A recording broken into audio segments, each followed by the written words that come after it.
welcome back to Bump Love. Today is Friday and a beautiful day to connect with you in the comments. You guys are watching ads.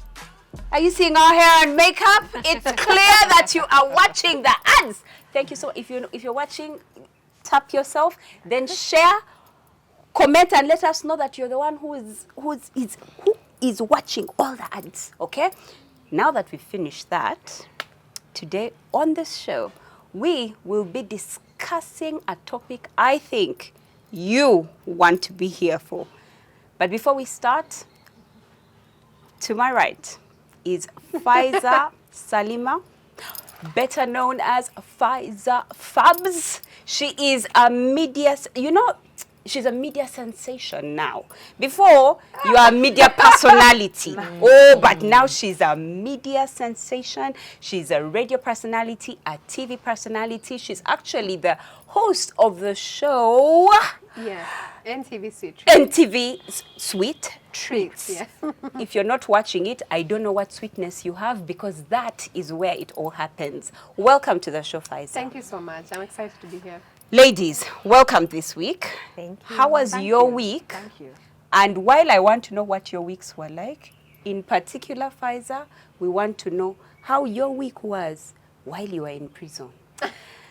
That week. That week. That week. That's the week. And if you want to know, now is the time. Beverly, I've enjoyed the rainy season. Yeah. I really have, because that I can go for long walks at whatever time. I had to switch it up a bit. The walks were beginning to bore me, so I went back to my strength exercise. On particular days when it was raining heavily, I'm out of the house. If I don't have a training, it was lovely, because there's no one on the road I'm competing with. You It's see? just you. It's all me. And the world. And the hair suits the rain. So. Yeah. Yeah. I love that for you. Barbara. Tomorrow, I turn 45. So it's been a week of emotion, I told myself I'm going to write letters every day to God and just tell him how I'm feeling and about this. Okay, I wrote one. But the one was it was so long. I think I finished all my things. I should have said notes. You know, you say little notes and you can't have. Yeah. Yes. But what I remember saying that has rung through my ears the entire week is subtitles.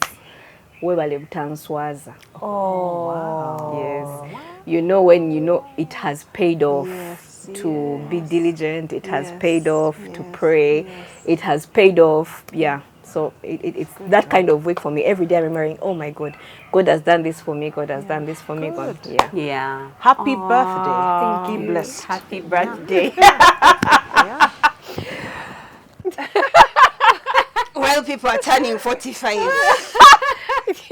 You guys are something I was like, You are experiencing prison. You know, we even fear to pass Luzira. When they say, where are you? You don't say I'm in Luzira. You say, I'm like, Bugolobi. I'm towards the lake. I'm towards the lake. Yeah. No one ever says they're in Luzira.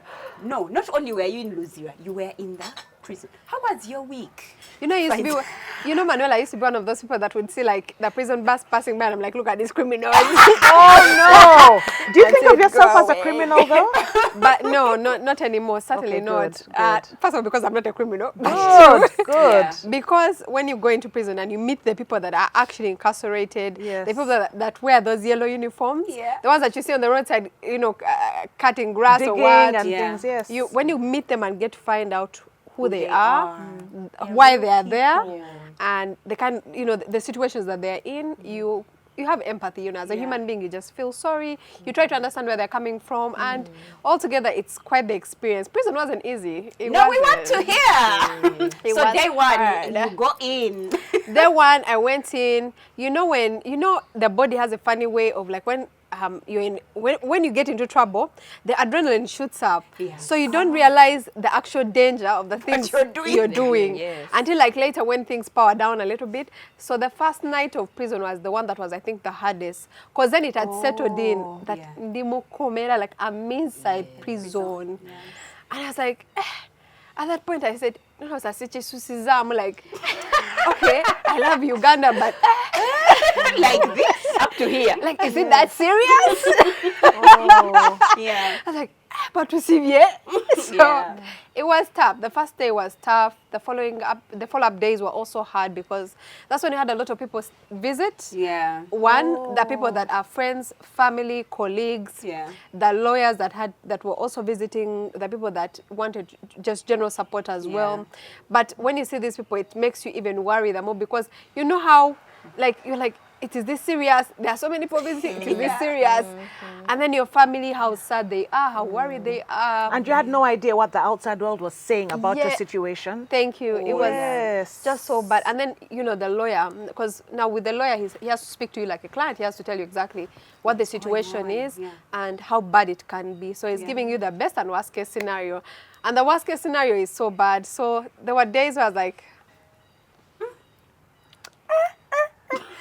I remember after the first 2 days of those visits, I then started counting the clock. Yeah. Oh, dear. You know, unless if you're inside the ward, there's no other way to know time. Well, if you can read the sun maybe, but there's no other way to know the time. So when we'd actually go back inside and then I can see a clock, I would count down the hours left until when we reappear in court. So it was hard, but the mind sort of does make do with the situation as you work towards getting out. Right. It was hard. Brian was asking me, do we have a food flask? Do they take food for people? Said it's not a hospital. I'm glad you're out. Able to share. Now, food you can't get in food. In prison, surprisingly, the kind of food that matters is the average things that you overlook. Sugar, bread, milk. Those are the things that really matter the most, which is why you find people in prison who are willing to do your chores for just maybe half a kilo of sugar, quarter of sugar. Wow. Yeah. Wow, what an experience. was. But we're glad you came out. I am happy to be out. You're fine. Yes. I know that the case is continuing, but we will not get into that in case that is what you were looking out for. Now, we usually have a question before we get into the topic. And it's just to get us ready for the show. What's the most unusual, most unexpected place you've ever fallen asleep? It's not unusual, but it's certainly not the best place. I think a taxi. You know when you sit like in those long journeys, you know, or like there's Kasamka traffic and you're in a taxi. I think that's one of the worst places to get asleep because most times it's not comfortable, but too, it's a very dangerous game where you could easily pass, where you're supposed to stop. That's true. So it has happened to me back then, especially while I was still in campus. I used to use taxis a lot after campus as well. Now I use them when I'm going very long distances. So when you close your eyes like this because you're so tired, and then you pass, and you know how conductors are so rude. Rush the way you get there.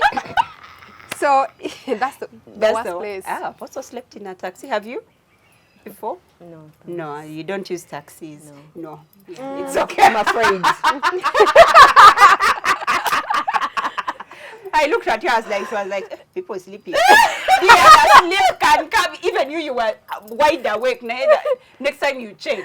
No, but it's interesting. I've sat in taxis and people have slept Yeah. next to me. Yeah. And then you're like, son's going to wake up in the park. And then they've done their own.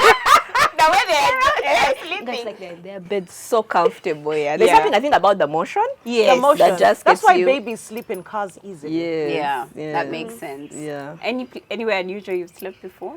2 places for me. One in church. The sermon wasn't summoning. I was at the second or third pew. Slept in church. The pastor saw me and he kept widening his mouth and speaking louder as if that would help me jolt out of my state of sleep. It was just, where you? Worship. At least if it was an overnight, you know there's a 2 a.m., 3 a.m. When you pass that, you've overcome the deepest sleep phase. This was a sermon. Must have been a 10 a.m. service. Oh my. Yes, yes, when you are. Yeah, anyone else slept in church? Yes. Sorry. Okay. No. Have you slept in a mosque? No. You can't, but though. But also in a Always mosque, getting up and down. but also in a mosque, it's not as long as. Oh, it's not a 2 hour yes, sermon. yes. You guys have a service, I think, that carries on for quite some time. Yes. By the time you're standing up, going back, if you stayed down, everyone would be like, you get up. You know, they will have known you slept. But here you can do. Anyway. resting on the can wear promises shades. of God. You can even advance shades and no one would know. No, mine is so weird. But I think more people have also experienced it. You know, when you get to the traffic lights, and then and you just say, let me just close my eyes. And you're the one driving? For 1 second. Yeah. And you're like, let me close my eyes for 1 second, because you know, you were like, they're going to first release those guys, then these guys, then these guys, then they come back to us. Nah, I have like a few minutes, and the next thing you hear, insults from border guys, I don't know what, you know, Waraji, what, you know, all those things. Yeah, so for me it was like traffic lights. I'm feeling a bit funny. I'm like, yo. Mine was a bit of a strange one. We went to the club in Barara with friends, and they were taking me to experience the club. I think it was my first or second time. So they're like, let's go to the club. And I'm like, guys. They're like, no, you've not been to the one in Barara. I'm like, guys, now, unfortunately, this wasn't like my home. We had gone to visit. And so everybody was leaving. Yes. So they're like, now we are going to the club. And I'm like, but I can't stay. And I was on campus. So they're like, no, you just come to the club. Now, I feel like when you're going to the club, you need to go, you're prepared, you're ready to have a good time. You don't go rested. So you've rested, you've eaten, you're ready for the night. So I don't think I was ready. I went. The club was clubbing, people were dancing. I was dozing in a club.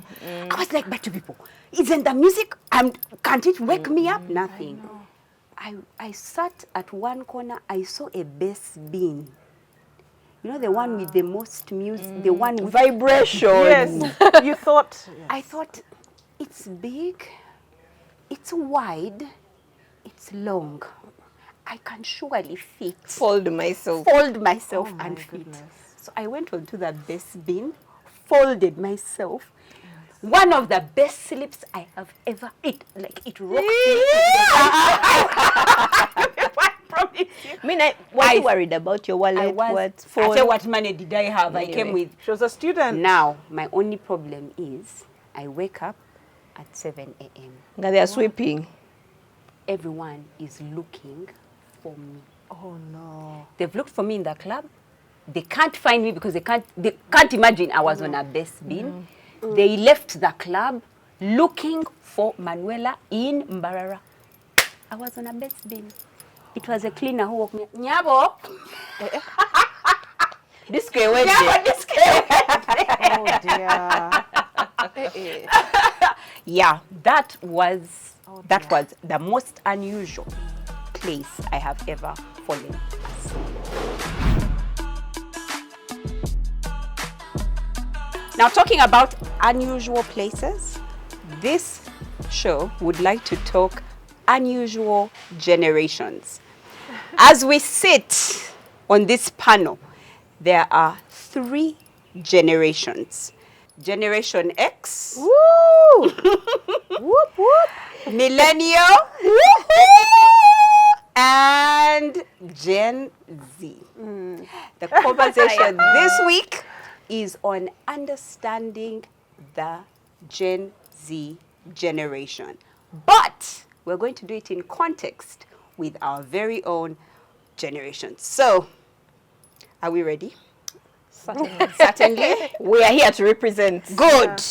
Now, Generation Z is one of the most misunderstood generations, and yet it's the one that is shaping our future in ways that we would have never imagined. We're talking Gen Zs in Kenya and what they're doing to the political landscape, and also now in Uganda. What do you think is the biggest stereotype about your generation, and how do you personally feel about that? We'll start with you, Faiza. I think the biggest stereotype is that Gen Zs are lazy and don't want to work. Yeah. I hear that a lot. I'm a culprit saying that. I'm a culprit. I hear that a lot, and I always see these jokes flying around of like, he said they were not coming today because prioritizing mental health and stuff like that. and it has become such a thing that it has formed the perception of how they are viewed in the workplace, and even the things they want to do in the workplace and how they are received in the workplace. So when you apply as a young person, immediately you're thought of as like, oh, this is going to be hard to work with. I see headache. They're like, but anyways, we have nothing to do. Let's just hire. But this one is going to be a hard one to work with. So I think that's the biggest stereotype, that Gen Zs don't like to work. But the reality is that we actually want to work. We like working. Okay. Oh, maybe liking, that one I might have taken it too far. Let me not lie. No. But because work is work. You need to work. We need to work. We want to work. But we don't just want to work. We don't just want to get a job that gets us routine. Yeah, we don't want to just get a job that gets us a place, sustenance, and that be it. Yeah. Because before that, the generations before that, they come from they were people who there's like a prescribed format of life. Yeah. You grow up, you go to school, you get done with school, and then you get your first job. Your first job gets you to your first family. You have children, and you work till retirement, and you're done. And that's sort of life. So everyone at that point is looking for is looking for an education that can get them a job or what's available in the market to make money, and that be out of it. But for Generation Z, that has never been the case. It's not just about getting a job. It's about getting a place that is fulfilling, a place that promises growth, a place that promises the best place to harness my skills, to grow my skills, opportunities, and altogether a place that allows me to even tap into other skills or other career choices that I might at one point or the other pick up along the way. So it's a place that has to come with fulfillment and purpose. Above all, purpose and fulfillment. So it's not just about working. I don't just want to come in and do a job day in, day out. No, it has to have a purpose. It has to mean something to my life and altogether to my identity. And I think that's why we usually have challenges with the Generation Z, because like you've said, for us, the millennials, we're all about the work and doing it really well. And we will break barriers, we will break stereotypes, we will break ceilings. We are out to get the work done. Fulfillment? For what? We're here to work. And so we have challenges with Generation Z, because the definition of fulfillment, my fulfillment, sometimes you're like, I'm sorry, your fulfillment, that one your dad should have, your daddy should have done. You should have gone up with it. You should have gone up with it. Actually, now you're coming and asking, or the fulfillment they require, or the purpose they want. We don't know as these generations, like, how do we give you purpose? We're like, I thought you went to get a job, now you're looking at your purpose. So that's why I think we misunderstand you so much. And for many of us, maybe just provide a little bit context, is that for many young people, a job is part of what builds your identity. Okay, it builds who you want to be, but also how you want to be perceived. So at the workplace, there's some intentionality in how I work and how I grow in this place, which is why for Gen Zs, it's easy for them at one point, not easy maybe because of the current situation, but it's okay for them to work at this job X for a year or two, see that Manuela is not providing growth here at this company, so no, let me move on to yes.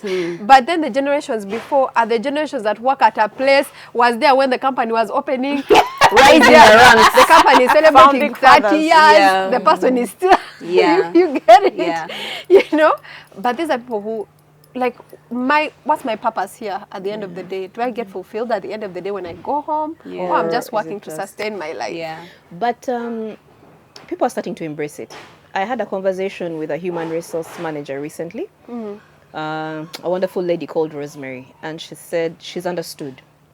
The way she deals with the Gen Zs is different. Right from recruitment, is different from the way she deals with the X and millennials. She has understood that it's about results for the Gen Zs. She says an email will come in at 2 a.m., 3 a.m. with all the work you expect the next day. So they'll stroll in at 10 a.m. and that's fine. Because I gave you your work yesterday, so do you need anything from me? The routine of clock in at 7, come, check Facebook, read newspapers, drink tea, ask the tea girl to give you sumbusa.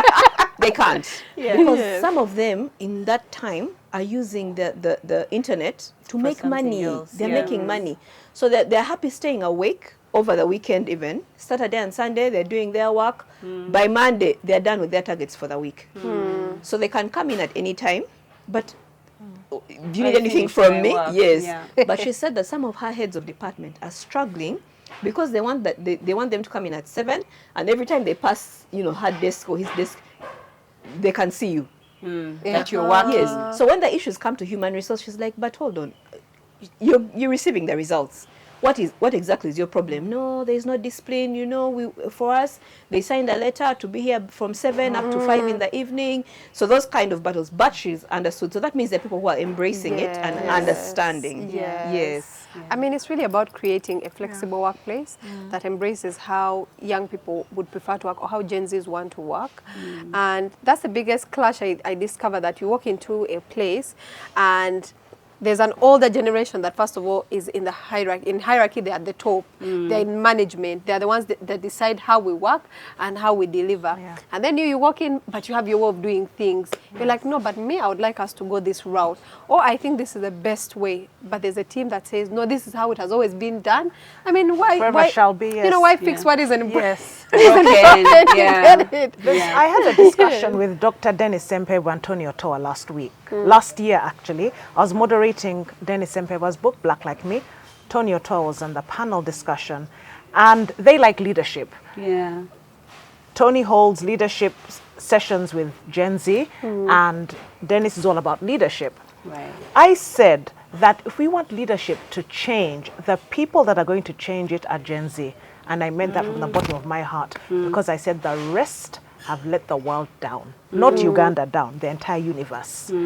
Gen X has, while they were in leadership, they had good values, they were corrupted by the idea of power. They didn't know what to do with it. Right. Resourcefulness was completely shattered. Millennials were caught up in the in-between. I said, if you want leadership to change, get a generation that has not been skewered by the mess, and that is Gen Z. Talk to teenagers if you want to change Uganda. Listen to them, follow what they say. I'm not surprised that Kenya has gone the way it is. The stereotype about Gen X, I don't know if Barbara will agree, is that many of them are stuck in, it is obvious, you go to school, get a job, get married, have children. She has just said it. That's what she felt. It's not even Ugandan, it's everywhere. It's not Ugandan only. Dennis Sempebu was launching his book, Black Like Me, which I moderated. Tony Otoa was on the panel. Both of them love leadership, and Tony holds lots of sessions with Gen Z on leadership. Dennis Sempebu does the same. I told them, and I firmly believe this with the utmost conviction, that if we want leadership to change in the world, we must talk to Gen Z, because their thought process is right.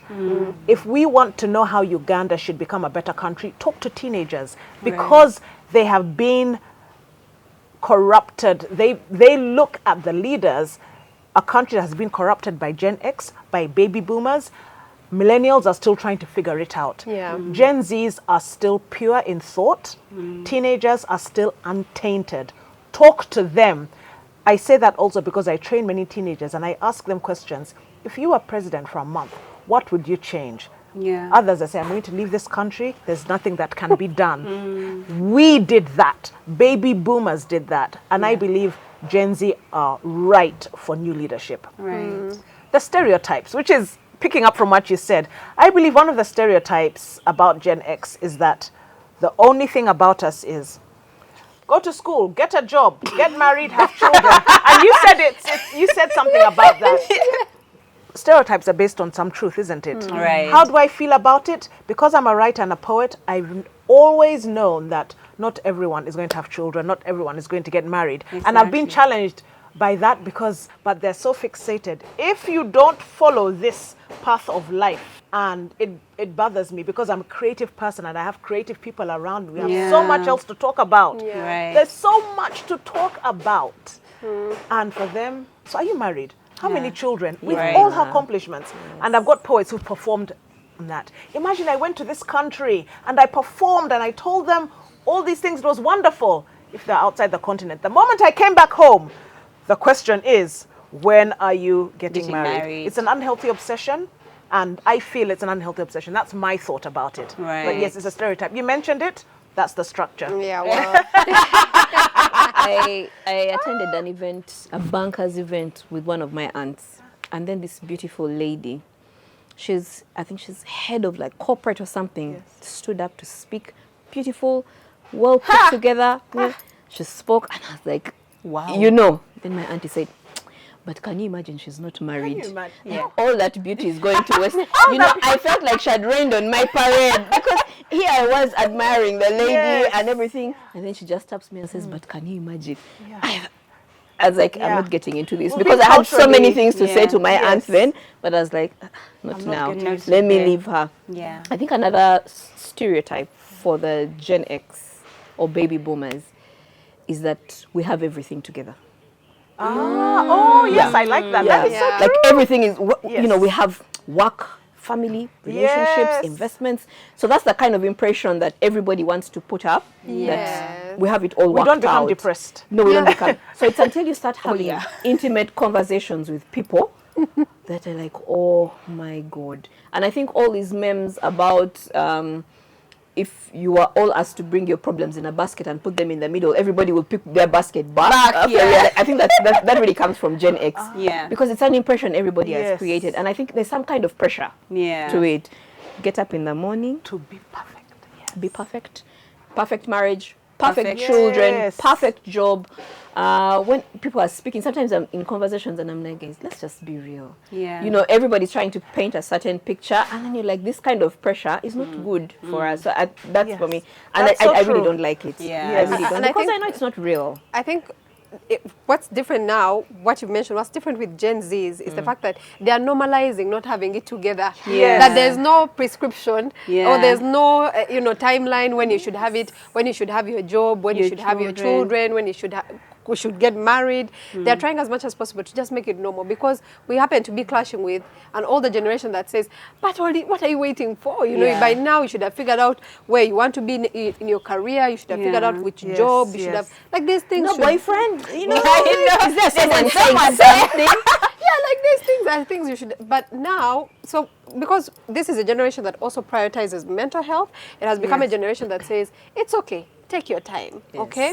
For as long as you're alive, take your time, and as long as you're happy, these things will come when they come. And I think what happens with the pressure that comes onto the Gen Zs, for example, to find a partner and everything, because their hearts and their minds feel a certain way, then they reject.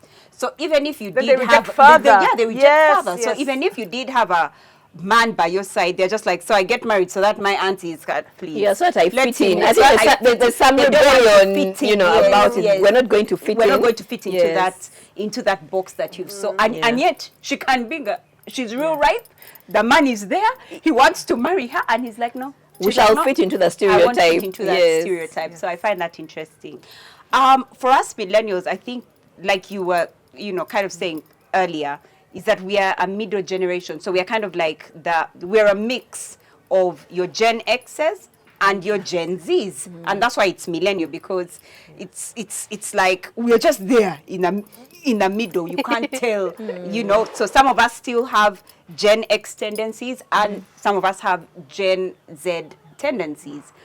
Now, one of the biggest misconceptions is that we are innovative and industrious and entrepreneurial, and because we don't want to fit into the certain box of you have a job and then you stay in that job. You're the generation of motivational speakers. You are raised by motivational speakers. Tony Robbins, Les Brown, they raised you. So why? Because the stereotype was that we are breaking out of the barrier, because we are jumping out of Gen X and we're moving towards Gen Z. So we're the generation where everyone was like, something is wrong. Something's happening to the children. Is it in the water? Is it in the food? It's TV. It's the music. It's the internet. We were the generation. So we're the introduction to breaking barriers. And so what people don't understand is that some millennials are still have the mindset of Gen X trying to break away, but there's certain parts of us that are back there. And I feel like then because of that, we have so many people talking to us like they understand us. So you talked about the motivational speakers. Yes. Oh my goodness. They've made us feel like us, because we are so different. As long as you raise your leg like this, you'll fly. So we are raising, not flying. We're like, yeah. He said we could fly. He said when you wake up and dream and say, I can do it, Guys. you can do it. No wonder this millennials are one of the most depressed generations. Because they're stuck You've in been between. oversold. Yeah, we've been oversold. Everyone confused us with our own disruption. We came to disrupt, they disrupted us and finished us. They were so busy with us, they didn't see Gen Z coming at all. And so that's what I feel has been the biggest misconception. And like you've said, has led us a lot to depression. We are very susceptible because in trying to break through, the world thought we were so different that if we sneezed, it would rain. And now we're finding out, no, it's a sneeze. And we are crying inside because we're waiting for the rain. Yeah. So, yeah. With all these breaking barriers, we're different, rebellion, and everything. How does your generation approach acquiring new skills, learning, getting better? Yeah. Because I know that that's one of the things everybody wants to do. Sorry, most people want to do. I'll not speak for everybody. Yeah. How do you approach that? I mean, all of us. Yes. How do we all approach that? Yeah. And what's your personal approach? What's the Yeah. general one? But what is your personal approach to learning? Okay. I think for Gen Z is one, the fact that some are digital immigrants, and then there are those that are digital natives, the ones that were born into a digital era. I thought all Gen Zs No. were digital natives. No. There are some that are digital immigrants, there are those that are digital natives. Can you explain that too? Oh, Okay, so basically there are those who were born, but like then the internet came up. Then there are those who are born at a time when the internet is already there and has already been adopted by, on a global scale. Yeah. So that means that most Gen Zs have grown up in a very digitally driven world, okay? That means that the opportunities are wider, but also The information. the information is a ton. lot. So there's, like that over, Yes. it's a lot. Overstimulation. Yes, overstimulation. So there's a lot. But also when it comes to acquiring skills, like I've been saying for the longest time, we're not all about just getting one skill. You know how you go to school and then you get a degree, and that's the thing that you hope will bank on for the rest of your life. If it's in IT, you hope you will stick to that career path all the way, okay? Now, for Gen Z, it's about how many skills can I pick up? Is this skill taking me anywhere further? Yeah. At one point of my life, do I feel like this is impactful anymore? Can I drop it and pick up something new? So when it comes to picking up skills, it's not just about it being a skill that is monetized. Actually, no. It's about a skill that is also monetizable, but it's a skill that gives impact, it gives purpose, fulfillment, growth, and it's a skill that will take me to the next step of my life. Yeah. So it has never been just about let me get one thing that because also we live in an economy and a world where that no longer works. Diversity. Yeah. So the world is continuously evolving. The dynamics have since changed. That the skill that you have could simply die Become tomorrow. obsolete tomorrow. You may not be employable tomorrow. It may not be something that can even get you any money. So allow to learn as much as possible, which is why we're like a multi-skilled generation today. Yeah, you are. And also a generation that is extremely creative, probably one of the most creative generations to have ever existed.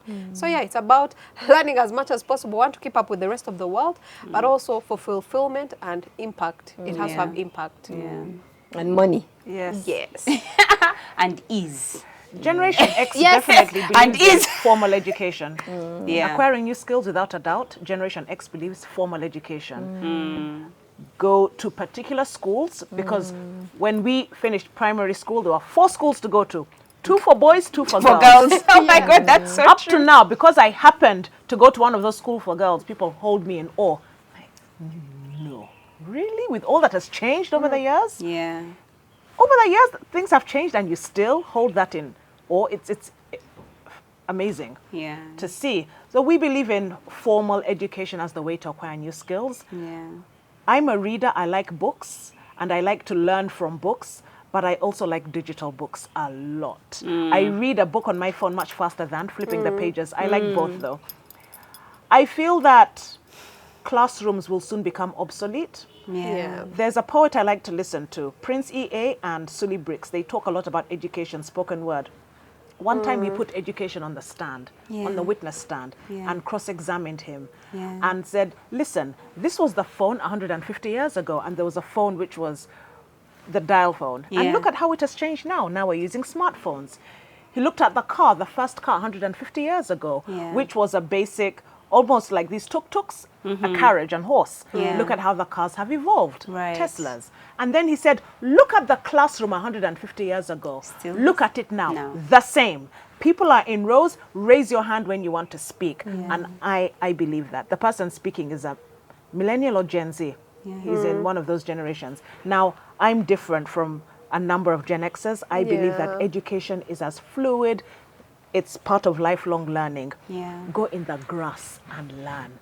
Stare at the trees and learn about medicine. Speak to people. Read poetry. Perform. Ask questions. That's how I'm different. What I do appreciate, though, is that schools have gathered enough knowledge. They have a bank of knowledge in one area, which is important. And I believe we shouldn't lose that. That's why I like libraries. We need to mix them. But some people are like, I don't know. I do have conversations, though, with some Generation X, and I think we were at the point of questioning. We're like, something is wrong. What is it? There is something wrong with the way we're doing things. So they question some of the traditions we had when we were younger. They question the have one job and have what. So people in my generation Are starting to question it, but they're applying the change to their children. All right? Are they though? And to their grandchildren. Yes, so many are going to international schools. Many, that's one of the things. Many are taking their children to study fashion. Because and I feel art. like you come from a generation where getting a quality education was one of the most important was things. the only important thing in terms of growing successfully. You know, whereby your child has to, everything must happen, but they must go to a good school. They must get a quality education that can take them to the best places. And not necessarily a good school, that traditional school. So even if it wasn't good, it was traditional and it was stated in stone, these were the best schools. And so what my Generation X is doing, those questioning are now taking their they're raising their children differently. Their children are mostly Gen Z and saying, go to this football academy. And they're taking them to London, do football. I think those are the ones that are exposed in a certain way. Because where did I see this from? I saw this during the last P7 results because those P7 children are the first generation of Gen Z's, Generation X's P7 children. I don't know if that makes sense.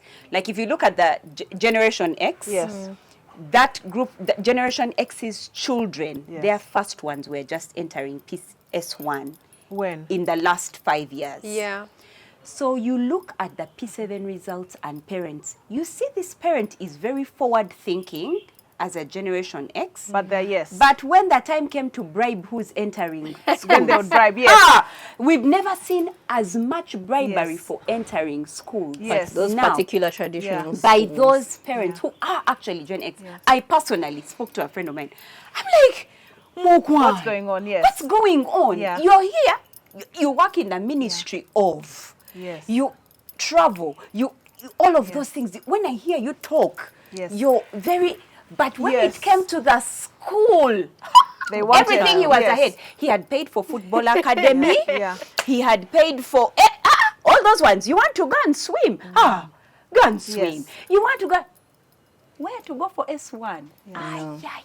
Yes, There but was something. there's still- So I think they Yes. still There still are, but some, yeah. again, No, I you- speak to people who are exposed. because Okay, that maybe. generation is a tried and tested approach Yeah. to Yeah. success. Yes. Yeah. Whereas Gen Zs, they are okay with embracing an unconventional Change. path to success. Yes. That my path to success may be something as simple as DJing. Yes. Okay, yes, you've paid for school, you've Yes. paid for university, I've done the IT, but I've gotten here and I'm like, I'm going to become a DJ. Yeah. I remember there's a gentleman whom I think you hosted also on your show, who one time posted about DJing, and it's like this one, it's like DJing for girls, and it's like, this is like, first of all, it's wrong, it's unbecoming for women to do it. Yeah. And I remember so many people in the comments trying to say, but my young kid, who's even a girl, is learning how to DJ. So you see, the parents will understand that this for these kids, It's different. Yeah, be and I want to different. say again, Gen X is questioning. I'm telling you, I sit with many Gen X, and many are questioning. Yeah. These are people who went to those traditional schools.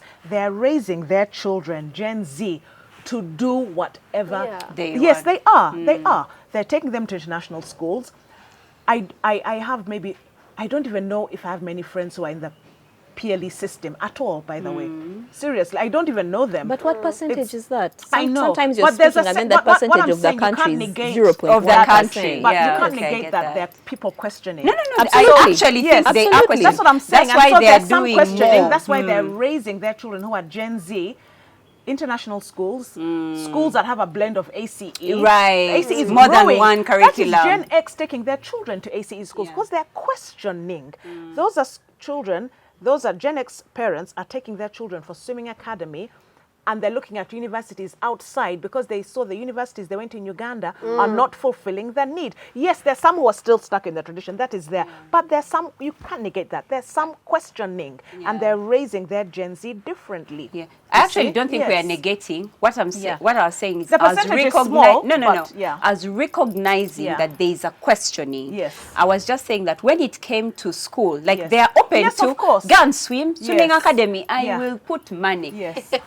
It was just part of school. I'm like, these guys. some are not taking them to traditional No, schools, some are not not. all. Yeah. Like Yes. there's some that I know what they're doing is they're taking to traditional school.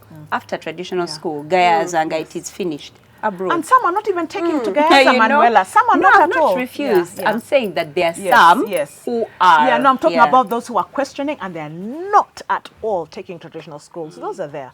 They've questioned and they're raising their Gen Z children differently. I think that's majorly based Yeah. on the fact that the quality of education Yes. has also largely deteriorated Slipped in the and country. slipped, yes. So you'd rather bank on a place that if you have And the they're also money, looking that at where it's promises going to a take you, possible yes. better education. And economically, some of those traditional schools may not serve the need. Yeah. So they're questioning and they're saying, but is it serving the need? It's not.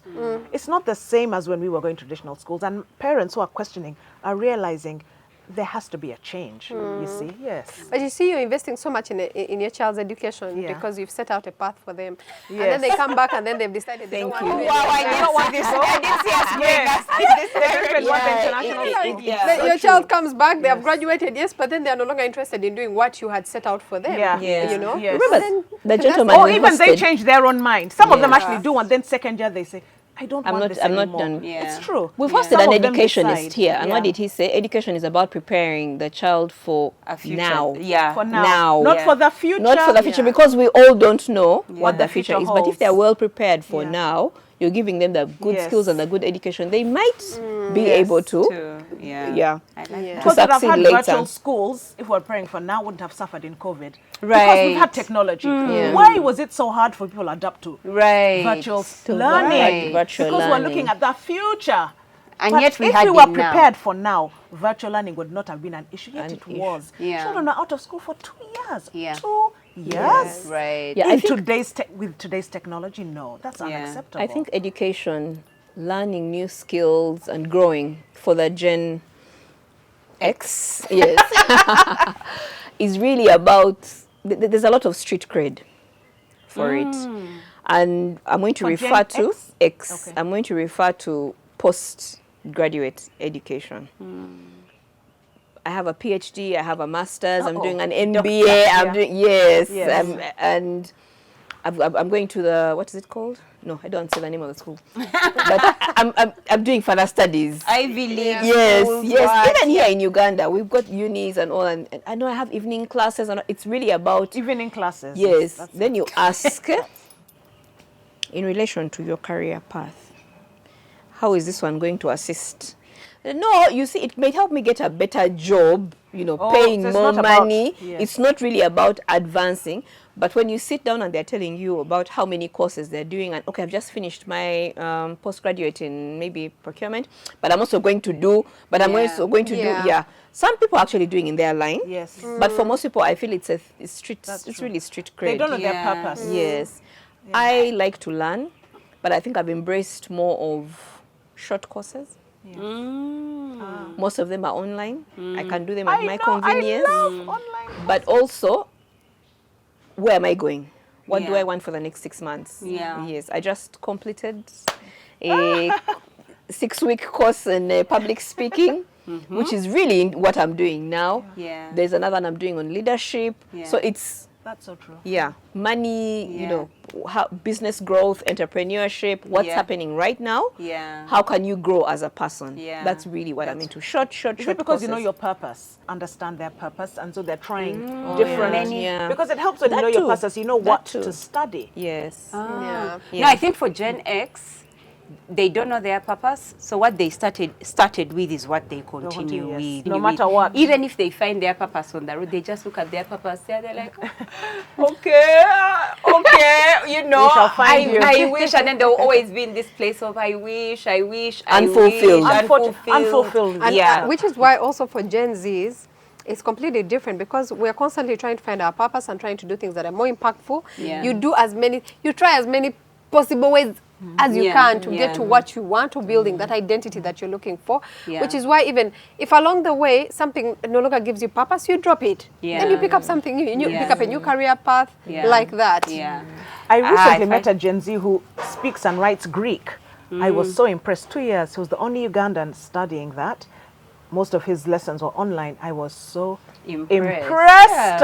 Yeah. Greek letters are not ordinary, first of all. No, they're Yeah. not. That's Not at beautiful. all. Yeah, I Beautiful. find that Yeah. interesting. So, for millennials, we, again, from the background of breaking out, Yes. we wanted to get out of class. We wanted to get out of school. But you'd have things like, so you'd have many millennials graduating and then giving the graduation, the certificate, the whatever to their mother. And this degree is for my After mother. that degree, yes. That was In their our speech generation. In their speech, they said, now this degree so is true. yours. I'm off To pursue. pursue. So for us, in our generation, it's about practical. Like we're about let's try it. Yeah. Let's do it. I like that. And it Innovative. has, we're very, very innovative. We want to try it out, and we look at something and make it big. I'll give you an example of myself. When I started the Cradle, by that time, daycare centers were owned by old women. After they've, can you imagine? You don't know. It was a retirement plan. Retirement plan to own a daycare. A retirement plan to keep the old woman happy, busy. So you bring her many young children. Then Gen X's came in, and then they were like, no, as you're going to nursery, let's have this one because parents are getting busier and everything. Millennials, we came in and said, who said we can't have stilettos in a daycare center? Who said you can't have a long wig? Because I'm not the one who's changing the baby's diapers. So can I please wear a long wig? Who said that? 24/7. I think it Oh, started yeah. with you guys. Thank you very much. 24/7. 24/7 started Yes. with us. So you find that we broke. We broke that. I remember when I was starting, everyone was just so worried about me. How do you just own a daycare only? I just want a beautiful because story. we are able to pick up things and say, I'm going to break this. I'm going to try something new. That's where Facebook. That was a Millennial. All of these social media. Food deliveries, I think. All of those. Became- It was maybe? us. I don't know. Food. I feel like food deliveries is borderline. It's borderline. It is. The two of them. In other countries, definitely Gen X. I find Here, that- I'm not sure. I find that, you know, millennials are one of the most innovative, if not the most innovative generation. yes. And then Gen Zs also take on that character, but then for them, they take on also being one of the With most a different, creative. with a twist, with Yeah. a twist in some. Because now this They're generation fast. has Gen Z. innovated, then Gen Zs try to make it as easy as possible, like the Yeah. process be as easy. Yeah, because we still have we still have that Yes, back in. So we yes. are the kind who say, so I'm going to enter early childhood, I'm going to make it funky, I'm going to make it look good, then I enter. And in my mind, I have to stay there. A Gen Z, on the other hand, is like, let me start, it's not working. I'll be a DJ. No, I'm going to go and study this instead. So I find that that's what's happening with us as millennials. Yeah. Personally, I'm like you, but I think that it comes from being a millennial. We don't want to study for long. When we pick up something, it's because we found that we have a gap in a certain area. Yes. I have a leadership gap. Where is a quick 6-week course, a quick 6-month course? We are the ones who people say we are a popcorn generation. Things must get ready now. never heard of that. Now, yeah, they called us a popcorn generation. Microwave Oh, I've generation. never heard of Eh, that. you put in, it warms. You put in the cake. We are the ones who created that the microwave cake. You put Yes. it in, put in the microwave. You have cake. You are waiting for Meanwhile, how you've many got the hours? ingredients already pre-mixed for you. Already pre-mixed. Put water. Put in the microwave. You have a cake in a cup. Anything. We were the ones who came up with those quick. Yeah. So if we ever find that we have a gap in an area and we are a very jealous generation, what's that one doing? Very competitive, comparing ourselves. What is that one doing? Makeup. Okay. YouTube. Spend the day on Faiza's face until you get it. Open your own business. And then open your own business Start because a you can now channel. do. Yes, so I find that interesting about our generation. I love the different dynamics. I had never heard of popcorn, but I understand it now. I'd never heard of it, but now I understand it. Because Microwave we've been, popcorn started with these guys. Yeah. Remember because how we've we been to homes where they actually, in the microwave, but suddenly it's done. Remember how we used to make popcorn? Yeah. Dry it. The seeds, please, Dry one by it one. outside. Otherwise, they won't pop. Yeah. Bring them in. Heat the oil. With too much oil. Thanks. It has to be too Put much them oil. in, and they then start to watch as they pop one by one. And the others get burnt. And then some get burnt. Thank you. Now these guys just open a box, put in the microwave, and in 1 minute take it out. Butter flavor, honey flavor, vanilla flavor, caramel flavor. That we were the Interestingly, popcorn generation. I love that. That is such an apt description.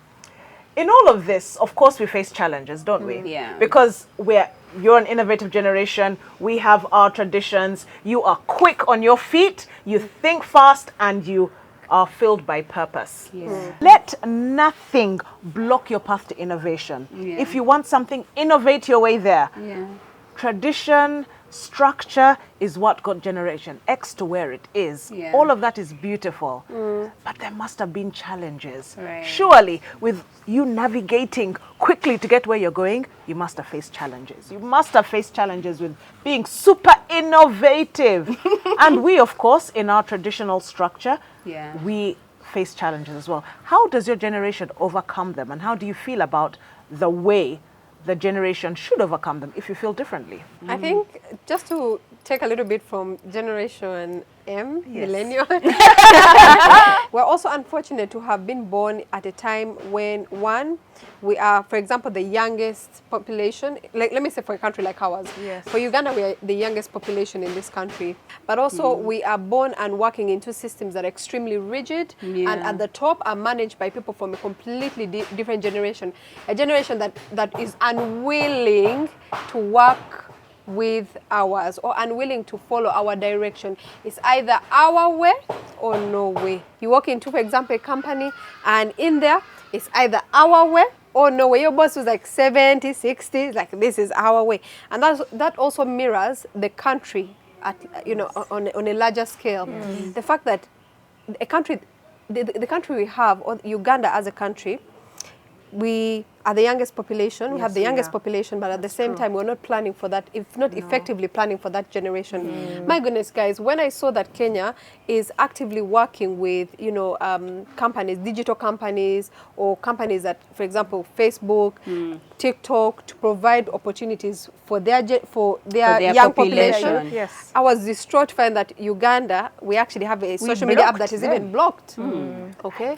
Yeah. In Kenya, there's an office that is owned by TikTok to cater to content creators within their country. Yeah. And if you go onto the streets of Nairobi on a casual Sunday, you'll see a ton of young people filled up all over the street shooting content, okay?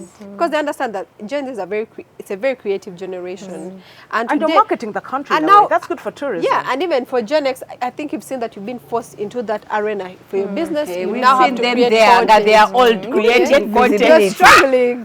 So you're struggling.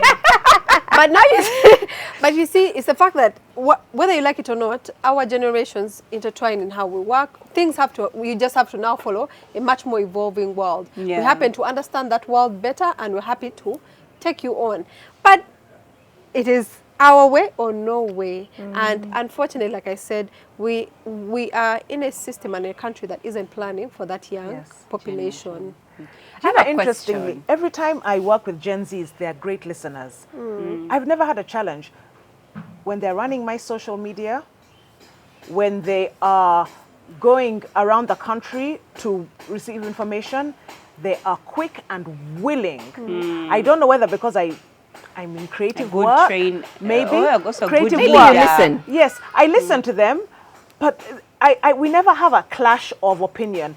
I think the clash would come if I was asking a millennial to do it, not a Gen Z. I find Gen Zs like old. I always feel when I'm with a Gen Z that they like listening to me, to an older person. I've always felt that. I find it easy. So when we talk, we'll talk about the differences, but the goal is the same. We just approach it differently, and we're like, oh my goodness, the synergy is powerful. I find when I'm talking to Gen Zs or working together, I love working with them. And I think maybe it's because I'm not in a formal structure. Maybe that's why. I'm not in a traditional space. I also think you're much more aware of the fact that you're dealing with a much younger generation. Yes. It does help when you're actively aware that this is a much younger generation with different ways of doing things. And also you're very receptive to it. Okay, maybe it's the receptiveness. You're receptive to learning and working with them. I think because generally I rejected the Gen X ways. A lot of the ways my body just rejected it. Also, you're not And my mind rejected the structure. So you're and a Gen Z in a Gen X yes. body. So what I like, She's a Gen Z identifying. Gen X She's identifying as a Gen Z. I still love my Gen Z X music. I love the professionalism.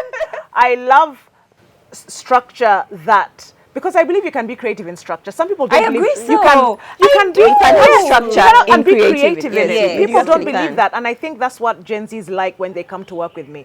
They really do want structure, but then they like the creativity around it. So I'm like, let's be on time. Don't restrict them. Let's have minutes so that we know where we're going. Now go and fly. But there's the structure around it. And I think that's why we get on so well when I work with them. So I bring in my structure, they bring in their creativity, and we synergize. It's a balance that is not easy. The more you do it, the better you become. But I just love the synergy. But you see, you're receptive and you're willing to, you know, sort of like, let's all come together, see what we can come out. All what right, we can I get out of understand. this. Yes.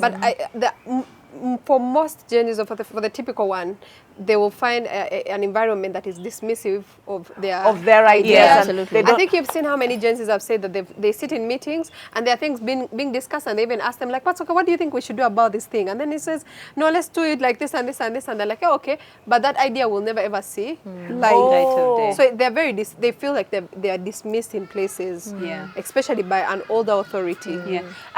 So sometimes I struggle with that, because even as a Gen X or a Gen Y, there are meetings you will go to and your idea will be dismissed. So I think it's also, there needs to be a balance with Gen Z realizing that your ideas are great. Sometimes they could be taken on, sometimes they might not be. So you can't be in a place where you say, they've refused all my ideas, I have left. Because if we were to leave the ideas where they've Some left of the ideas. whoa, would be home, you know? So you just be in a place where you're like, okay, that idea has refused there. that's fine. And that's why I usually tell Gen Zs, if there's somewhere that you want to go and work in that organization. Like, let's say, for example, you want to be a DJ.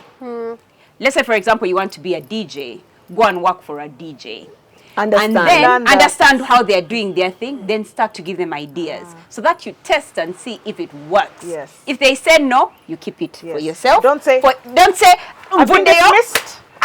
That is over. They don't listen. No, they don't listen to me. I've gone. How about you? And they're going to say the same thing about you, that you're not listening to them. So I say, keep it in your artillery. You give them another idea, they say no, keep. Certain things are put on the side. But that said, though, for us millennials, our biggest challenge, and we spoke about it earlier, is depression.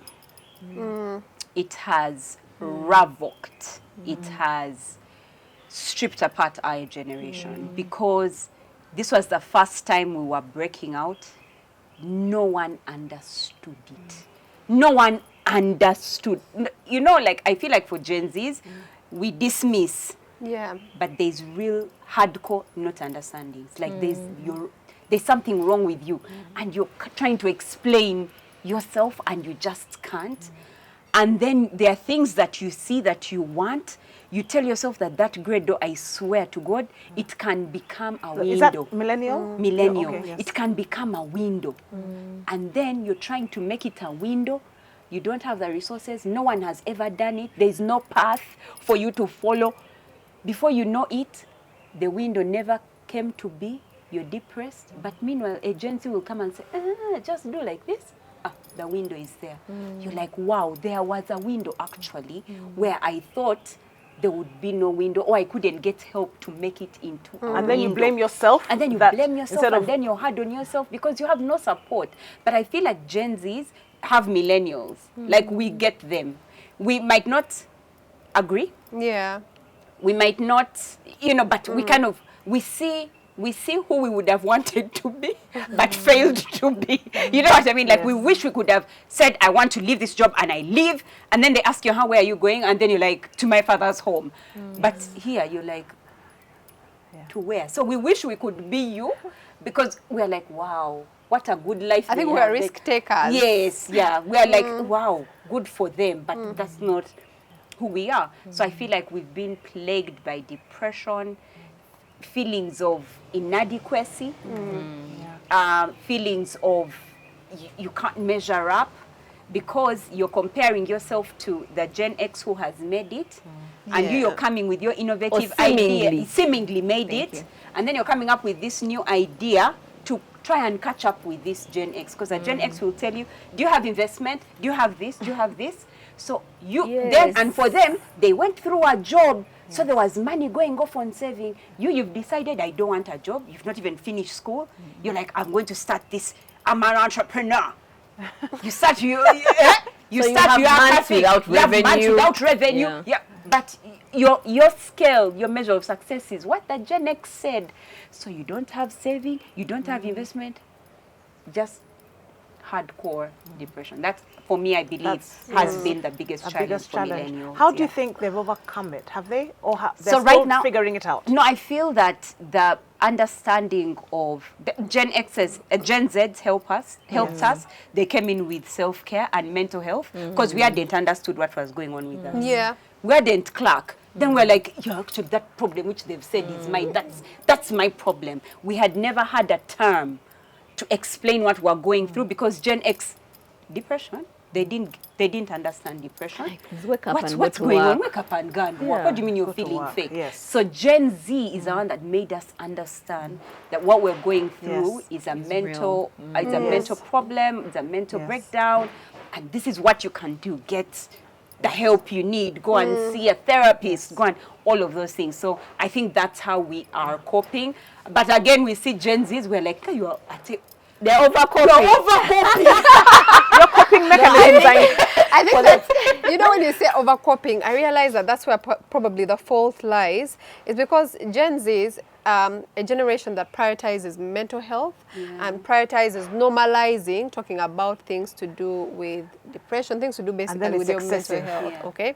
But the problem where people think it is excessive is when, let me put it like this, self-gratification, right? Yes. There's the idea that Gen Zs are constantly chasing a high, that I must be happy all that time. Yes. You're not? You know, You're shocked that they're not. no. It's humanly For impossible. example, you It's, know, of course, it's when not possible. Gen Zs say, having kids is a lot of work, it's a lot of trouble, I'd rather, you know, I'd rather not have children, or being married based on what I've heard from millennials and Gen X, it's like a battlefield. Chichenyo, let me first leave that area. Yeah. And then you hear people saying, but no, we have to bring you back in this area, right? Yes. But because for Gen Zs, they prioritize their happiness. We prioritize our mental wellness, okay? And I realize for other generations, they prioritize stability of some sort. Like there has to be something stable, okay? Either in finances, either in life, or at the workplace. Stability matters. But for Gen Zs, they're willing to take the risk whereby even if stability is not assured, I am okay, I am fine, I am happy.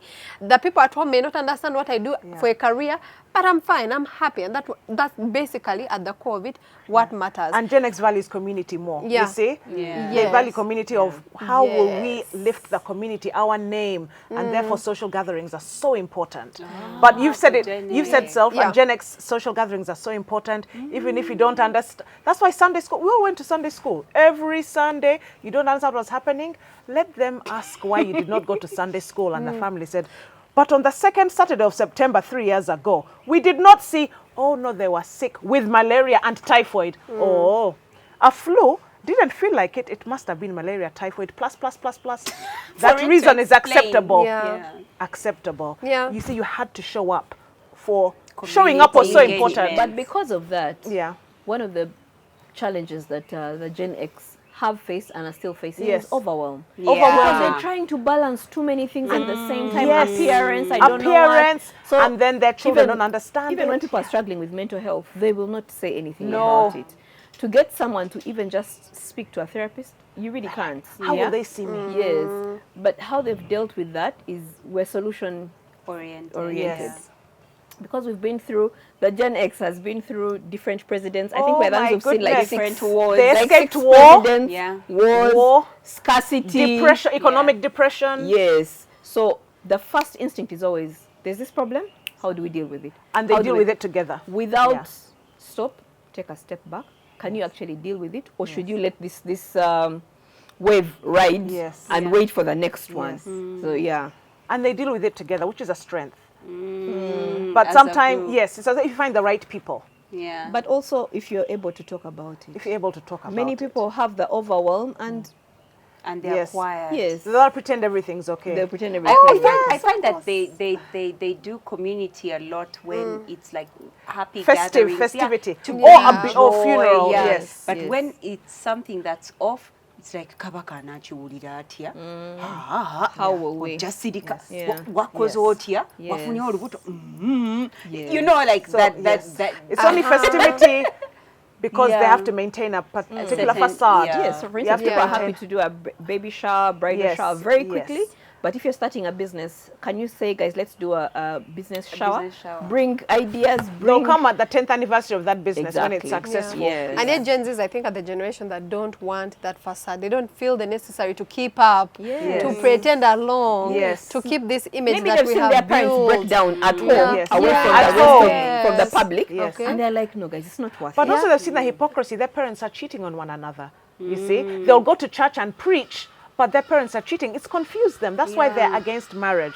When I taught in Sunday school one time, not many, but several of the children whose parents were teaching in the church said, I don't want to get married. Not at all. Because they've seen it at home. They've seen it within the church confinements. The hypocrisy. Some of these have also been abused by the church leaders sexually, and their parents said, keep quiet about it. So that's why they're against some of these marriage and church confinements, because they've seen it, the hypocrisy firsthand, Behind closed and nothing was doors. said about it. Right. They were victimized and then blamed for it. No, Right. but also You see? because I think Gen Z is a very it's a very expressive generation. It's one Yes. that believes in being outspoken and Yes. saying things as they are. And they So don't understand. We can't understand, or we can't subscribe to a generation that sees things happening that are not right, And they then keep we're quiet. Like, but as No. long Keep as it's, quiet. as long as they look okay, as long as they're still And yet together, it's wrong. you know, like how for Yes. Gen X Yes. millennials, longevity is a huge deal in marriage and Yes. relationships. I like what Faiza said about it being like that. an expressive generation. Yeah. And I think it's nice to express yourself. Yeah. It's Right. nice to speak out. But where do we draw the line? Many of the millennials and Gen Zs are struggling with emotional intelligence things. Yeah. Because it's nice for you to express how you feel. But when do you say it? How do you say it? And is it necessary to Have some to boundaries. actually say it? To actually say it. I mean, there's no freedom that's ultimate. Yes. It's not there. In the family setting, in Wow, relationship, that is so true. work. Do I walk up to my boss and say, look, I don't like the fact that you wear your pink suits. We can see your panty. We Yes. can. But is it necessary? Is it going to help the workspace? Or you go about on social So, media and, yes. and So express that. where do we yes. draw the line? And should there be, I don't know, lessons they pick up from the Gen X's about emotional intelligence or not? Yes. Because I like to think that Gen Zs are a generation that's very emotionally intelligent because we're so self-aware. No, I you- think we are you so are self-aware. but boundary-wise. Self-aware, but the intelligence of it, and yet for me, I think they shouldn't be. If we are to break how things are going, and we need to move forward, we need some people who can make things messy, and they And find a way to clean up the and mess. then find a way to clean up a Yes. mess. Like they need to be in a place. I feel that they need to be in a place where they don't care. Because, you know, for millennials, you try to make things palatable for everyone first. I feel like that's Gen X. Now Gen Zs, These guys, This Gen- is we Gen Zs don't wait to make things palatable for everyone to That's- first consume. that's us. The I Gen think X. Gen X. I'm going to talk to Faiza about, but how will she? No, I it's okay. think one Let me thing. let me Yeah, you know, so those they are watch Gen you X, yeah. go down a wrong road. You're going to make a mistake. You're going to mess up your life. But because it might not have been palatable to say it to you, yeah. I think also what generations can pick from Gen X is standards of professionalism. Oh yeah. Did you because watch that's the what is breakdancing needed. competition where an Australian, Reagan, represented her country? She was the best. She's 36. It was a mess. The judges gave her 0. Now, the reasons why I applauded the 0, because at least we're maintaining Professionalism. standards. This is the Olympics. People on TikTok have repeated that routine. If you can repeat an Olympics routine, then it's not Olympic standard. Yeah. Because Olympics routine should not be, it is Olympics. Simone Biles goes on the vault. She's one Simone can Biles. even. No one can do it. That is why she's an Olympics gold medalist. Everyone was imitating her. Now, she's a millennial. She's 36. That millennial, Millennial. definitely. So she's caught between this, but she's also caught between a space where be expressive, do anything you want. Yeah. I'm sorry, this is Olympics. We still have standards. Yeah. That is not for this place. So I'm glad that she got 0 because it set a standard and Yeah. it sent a message that we allow expression, do whatever you want. But This is Olympics, There's a my friend. standard for That- it. and I'm glad because there's a conflict of messaging where people are doing what they want, saying what they want, and claiming that this is art when it's not art, it's a blob. Let's have some standard. So I'm glad the standard of people called out. I mean, first of all, she has now given the breakdancing community a challenge. She was in the front line when there are other breakdancers who were excellent, and she stopped them. She now has made the world look at Australian breakdancing differently. And yet there were others who could have been in line. So I'm Right. glad there were standards. Right. That was Reagan. Look for her. I mean, the Right. memes were hilarious. Yeah. And so there's a conflict of messaging. But then again, there's always going to be a conflict of messaging. But I'm glad that this standard was maintained. But Yeah. I just wanted to I mention this yeah, incident. I think there are things we should be able to learn from each generation. Yes, for true. sure. For Yeah. sure, for Absolutely. sure. And that if, for example, Gen Z can take on some emotional intelligence and they can pick up some professionalism from Structure, there. yeah. And then Yes. also Gen X picking up things Innovation, like, oh, let us be innovative, or let us be creative, yes. or even let's be expressive. Expressive. Let's not show everything Acknowledge as perfect. Let's depression, acknowledge yes. when we are going through hard times. Yes. I really do think that as a generation, as different generations, we have things to pick up on. Yes. Clearly, there's different things that we need to learn from each Yeah. other. So in your opinion, what do you think your generation can learn from other generations? And what do you think they can teach other generations? I know you'd already talked about professionalism. Yes. So just, continuing that conversation. I think we can learn from them. One, I like the workspace and the way they deal with work. Result oriented, Yes. innovative. Like, let's allow them to be in meetings and change the way work is being done, because Yes. the world has changed, especially after COVID. Things change. I know. The customer has evolved Right. and is not the same. They are able to see how the customers evolve because they are the customer. Right. For instance, Uganda, the youth are 70%. Yeah. Over 70, Yes. So for all the things we're designing, those are the customers. Right. Can we listen to them? Yeah.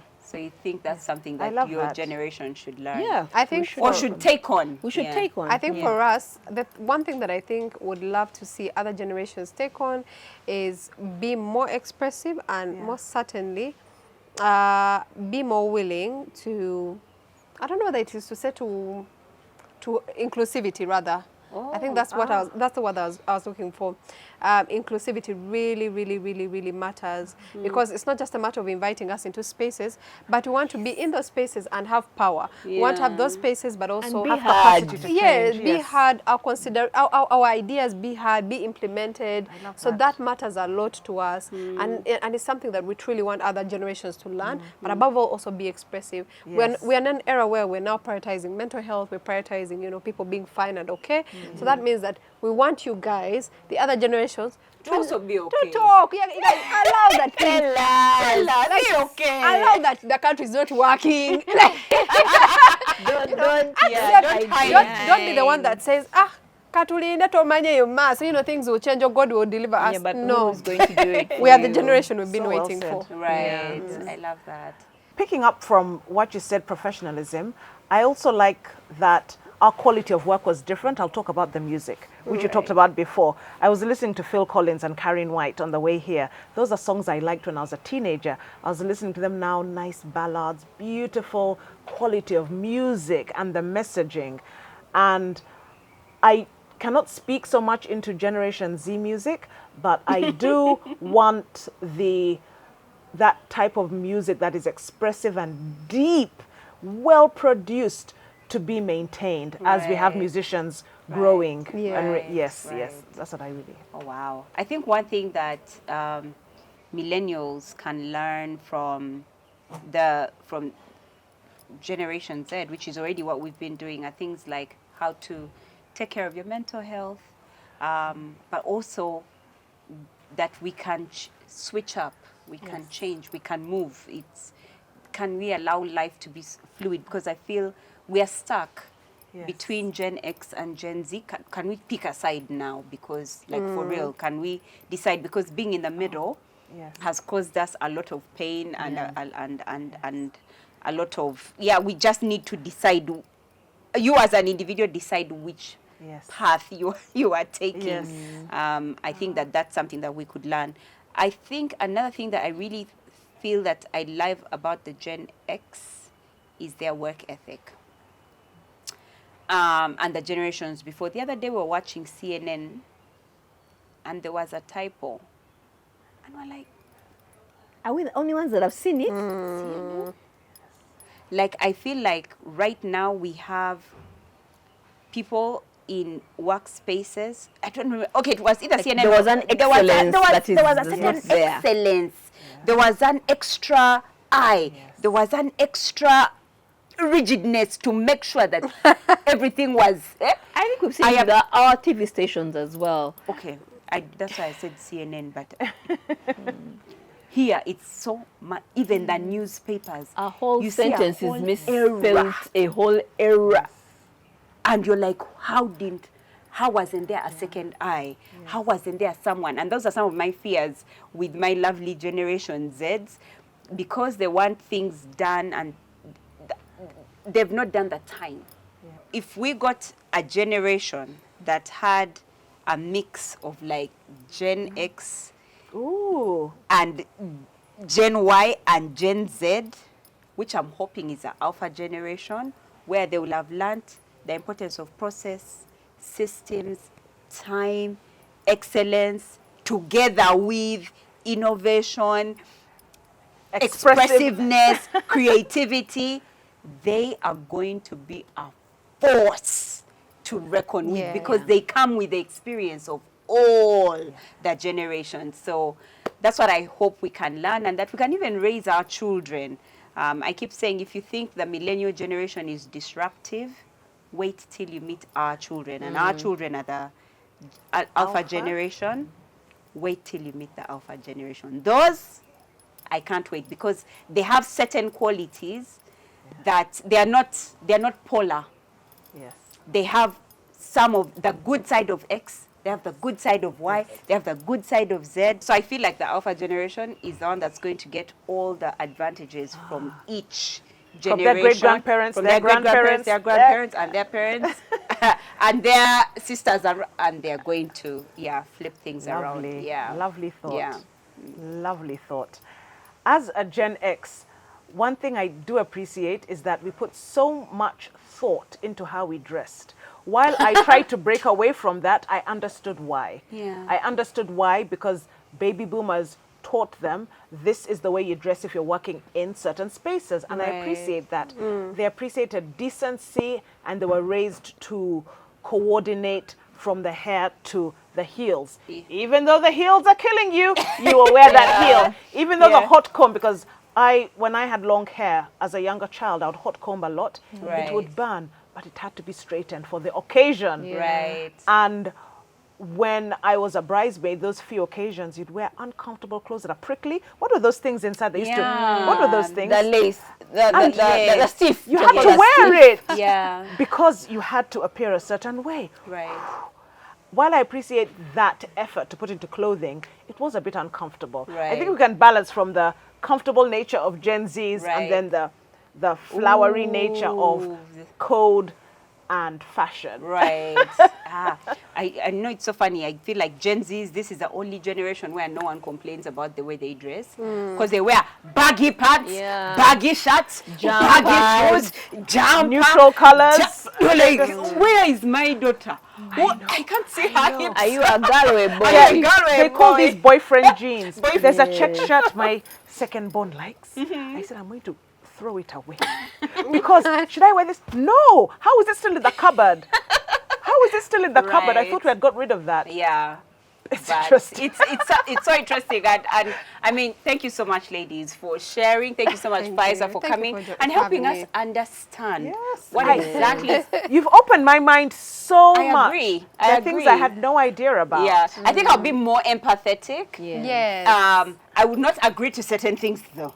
There are certain things where I'm just like, no, you're not going to do that. Yeah. But I know that I can be even more empathetic and say, oh, you want that idea? Okay, try it. And then we see how it ends for especially the Gen Zs to feel hard, I guess. But tell us in the comment section. Tell us about how you grew up, your generation, your parents' generation, the generation that you see that is coming, the Gen Zs. Tell us what your opinion and your thoughts are, what your misconceptions were, but what has changed now that we've had this conversation. Let us know in the comment section. And while you're making those comments in the comment section, I don't know if you've realized that we are in a new space. This is the Colos Wellness Spa. Thank you so much for having us. This is a space where you can come for self-care. You know, the Gen Z, they are big on mental. This is a place where you can come to just start the process. It's so serene. It's away from the hustle and bustle, and yet it's in the middle of Bugolobi. I don't even understand how that is possible. So please come in, because I have an announcement to make. Bump Love, in collaboration with Colos Wellness Spa, is gifting 3 of you with a spa treatment. Which generation So, is good this? generation. All generations are welcome. Especially the Gen X. You are suffering, but you're not telling us. But let us know in the comment section which woman you think should get this wellness treat and why you think she should get it. It could be your mother, it could be yourself. Just let us know in the comment section and tell us how we can reach you so we can let you know if indeed you have won this spa. With that said, I'll see you guys next week. Absolutely. I'll see you at the spa. At the spa.